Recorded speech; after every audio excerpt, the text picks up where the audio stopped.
Bom, eu sou a Rose Marcelino, eu trabalho no LAC há bastante tempo, eu sou gastroenterologista de adulto e crianças, também sou endoscopista e faço nutrologia. Hoje eu vou falar para vocês sobre uma doença bastante comum, que acomete 30% do nosso consultório do gastroenterologista, que é a síndrome do intestino irritável. É uma doença que acomete tanto adulto quanto crianças, então, como eu já falei, né, é bastante frequente, atinge em média 20% da população geral, em qualquer local.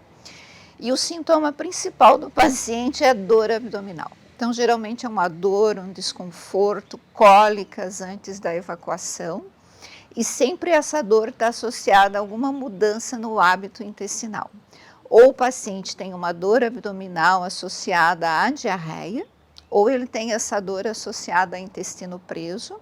E alguns pacientes, infelizmente, ainda têm as duas coisas. Eles têm a dor abdominal e eles têm períodos de diarreia e têm períodos de intestino preso, que a gente chama de constipação.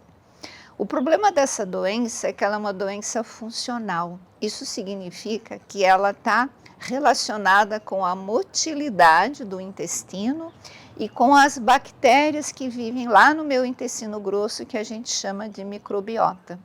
Então, alguns pacientes têm uma herança genética e sofreram alguma alteração dessa flora bacteriana no intestino ao longo da vida, como, por exemplo, o parto cesariano, o uso de antibióticos nos primeiros anos de vida, o uso excessivo de medicamentos para inibir a acidez gástrica. Então, essas situações aumentam, alteram as bactérias do intestino e são favorecedores para o desenvolvimento dessa síndrome.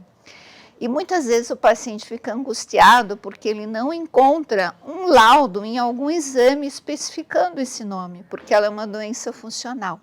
Então, se o paciente fizer um ultrassom, uma tomografia, uma ressonância, uma endoscopia, uma colonoscopia, tudo será normal. Assim como exame de lactose, de glúten, de fígado, de tireoide, etc. Então, por isso ela é chamada de doença funcional. E o tratamento é difícil, porque a gente não consegue melhorar 100% dos pacientes. A medicação que a gente tem disponível e a dieta que a gente utiliza consegue melhorar em torno de 50% a 75% dos pacientes. E aquele grupo de 20% que não melhora, acaba sempre indo em vários especialistas em busca da cura para a sua doença. Mas, na verdade, o que ajuda muito na cura é o entendimento da doença. Então, o paciente tem que saber que essa doença é uma doença herdada da sua família, que ela é crônica, que vai acompanhar o paciente por toda a vida, ou até em média 50, 60 anos de idade, mas que ela não vai causar nada de complicação ruim para o paciente. Então, ela não causa câncer, não causa má absorção, ela não causa perda de peso.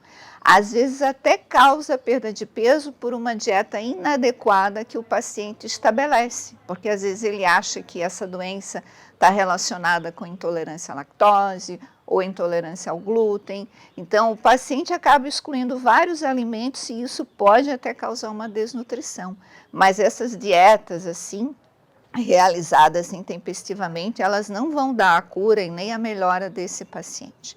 Então, o importante realmente é conversar com o especialista, né, o ideal seria o gastroenterologista, para ele explicar essa fisiopatologia da doença, deixar o paciente tranquilo, relaxado, que ele não terá uma complicação maior e, lógico, batalhar junto com o seu médico é uma forma de amenizar de forma drástica os sintomas. Bom, pessoal, eu espero que vocês tenham entendido mais ou menos o que é essa doença tão comum no nosso meio, né? De repente, algum de vocês pode sofrer um pouco desses sintomas. E queria lembrá-los que se alguém se identificar com essa doença, então que nos procure aqui no LAC, que a gente tem uma equipe excelente de gastroenterologistas para adultos, para crianças, que com certeza vão te auxiliar no alívio desses sintomas. Então, pessoal, para mais informações como essa, por favor, nos acompanhem nas redes sociais e até breve.